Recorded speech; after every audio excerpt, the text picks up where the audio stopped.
பேரவைத் தலைவர் அவர்களே, ஒரே ஒரு விஷயம் மட்டும் நான் மென்ஷன் பண்ணிக்கணும்னு நினைக்கிறேன். சிவகாசி தொகுதி பற்றி பல பிரச்சனைகள் ரொம்ப டார்ச்சர் பண்ணி ஒரு விஷயங்கள் எதிர்கட்சியெல்லாம் பண்ணாங்க. அதாவது பிரச்சனைகள்லாம் முடிஞ்சிருச்சு, அதுக்கப்புறமா ஆர்ப்பாட்டம்லாம் நடத்தி பெரிய ஒரு மக்களுக்குள்ள ஒரு அவங்களுக்கு இடையில ஒரு கன்ஃபியூஷனை உண்டு பண்ணிட்டாங்க. அதுக்காக நான் இதை பதிவு பண்ணணும்னு நினைக்கிறேன். அதாவது நம்ம ஆட்சிக்கு வந்தக்கப்புறம் ஒரு 4-5 இன்சிடென்ட்ஸ் நடந்தது. இதனால ஒரு 6 உயிரிழப்பு நடந்தது. உயிரிழப்பு நடந்தப்போ அந்த எதிர்கட்சிகள்லாம் யாருமே கேள்வியே கேட்கல. யாரும் அங்கே கிரவுண்டில் யாருமே இல்லை. நம்ம தலைவர் அவர்கள் தான் அவங்களுக்கு 4 லட்சம் கொடுத்து அவங்களுக்கு துணையாக இருந்தவர் அவர். ஆனால் அதுக்கப்புறமும் அதை சரி பண்ணுறதுக்காக விதிமீறலோட ஏதாவது இருக்கான்னு கண்டுபிடிக்கிறதுக்கு ஒரு 177 இடத்துல நம்ம ஆய்வு பண்ணோம். ஆய்வு பண்ணி இதை சரி பண்ணிக்கோங்கப்பா அப்படின்னு சொன்ன உடனே அந்த ஆய்வை சரி எல்லாத்தையும் சரி பண்ணிட்டோன்னு ஆய்வை நிறுத்திட்டாங்க.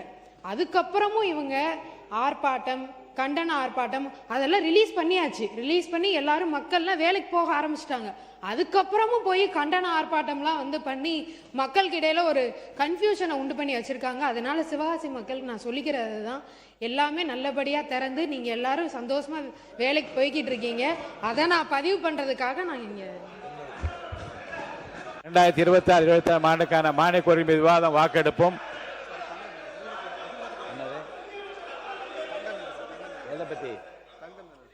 மாண்புமிகு உறுப்பினர் தங்கம் தென்னரசு அவர்கள். மாண்புமிகு பேரவைத் தலைவர் அவர்களே, மாண்புமிகு தொழில்துறை அமைச்சர் அவர்கள் ஏதோ சிவகாசியில் இருக்கக்கூடிய பட்டாசு தொழிலில் ஈடுபட்டுக்கூடியவர்களாம் அப்படி சந்தோஷ கடலில் மிதந்து கொண்டிருப்பதை போல ஒரு மாய பிம்பத்தை இங்கே உருவாக்குவதற்கு முயற்சிக்கிறார்கள்.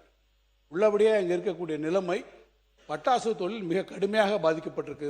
நானுடைய அரசியல் காரணங்களுக்காக சொல்லவில்லை. நாங்களும் போராட்டம் பண்ணோம். எதிர்கட்சியில் இருக்கவங்க மக்கள் பிரச்சனைகளுக்காக போராடுவது என்பது ஜனநாயகத்திலே எங்களுக்கு இருக்கக்கூடிய உரிமை.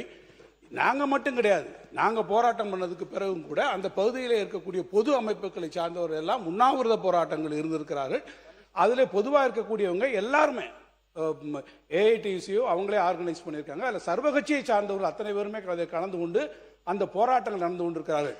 விதிமுறைகளை மீறி இருக்கக்கூடிய எந்த ஒரு தொழிற்சாலை மீதும் நடவடிக்கை எடுப்பதை குறித்து யாருக்கும் ஆட்சேபனை இல்லை. ஆனால் முறைப்படி விதிகளுக்கு உட்பட்டு நடக்கக்கூடிய தொழிற்சாலைகளிலே ஆய்வு என்ற பெயரில் நடக்கக்கூடிய விஷயங்கள், குறிப்பாக சில்லறை விற்பனையாளர் பட்டாசு தொழில் ஏற்படக்கூடிய விற்பனைகளிலே இன்றைக்கு ஆய்வு என்ற பெயரில் நீங்கள் போய் நடத்தக்கூடிய காரணங்களாலே ஒட்டுமொத்தமாக இந்த பட்டாசு தொழில் இன்றைக்கு உற்பத்தி பாதிக்கப்பட்டு போயிருக்கிறது.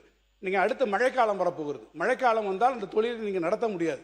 தீபாவளி நெருங்கி கொண்டிருக்கிறது. இப்போதே அவர்கள் இருக்கக்கூடிய வாய்ப்பிலே இந்த உற்பத்தியை அவர்கள் செய்தால்தான் தீபாவளிக்கு அவர்களாலே பொருள்களை கொடுக்க முடியும். ஆனால் இந்த சூழ்நிலையில் அங்கே அது நடைபெறவில்லை என்பதைத்தான் நான் அரசிற்கு கவனமாக கொண்டு வந்தேனே தவிர, இது இந்த தொழிலை ஈடுபட்டு கொண்டிருக்கக்கூடிய லட்சக்கணக்கான பட்டாசு தொழிலை நம்பி இருக்கக்கூடிய தொழிலாளருடைய வாழ்வாதார பிரச்சனை என்ற காரணத்திற்காகத்தான் எதிர்கட்சிகள் இதற்கான அனைத்து ஜனநாயக வழியிலும் சட்டமன்றத்திலும் மக்கள் மன்றத்திலும் எடுத்து வைக்கணுமே ஒழிய இதில் அரசியல் காரணங்கள் எதுவும் இல்லை என்பதை நான் தெளிவுபடுத்த விரும்புகிறேன்.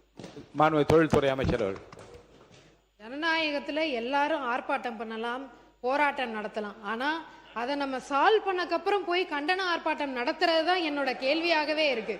எல்லாரையும் நம்ம தொழிலாளர்கள் பாதிக்கப்படக்கூடாதுன்னு சொல்லி நம்ம தொழிலாளர் நலத்துறை அவர்கிட்டையுமே பேசி 2 மணி 3 மணி மேல இருக்க அரசாங்கத்திட்டையும் நம்ம பேசி எல்லாத்தையும் சால்வ் பண்ணக்கப்புறம் கண்டன ஆர்ப்பாட்டம் நடத்துறது மட்டும்தான் என்னுடைய கேள்வியா இருக்கு. அதனாலதான் இங்க அரசியல் பூத்தப்படுது, இது அரசியல் ஆக்குறாங்க அப்படின்ற ஒரு காரணத்தை நான் இங்க வச்சுக்கிறேன்.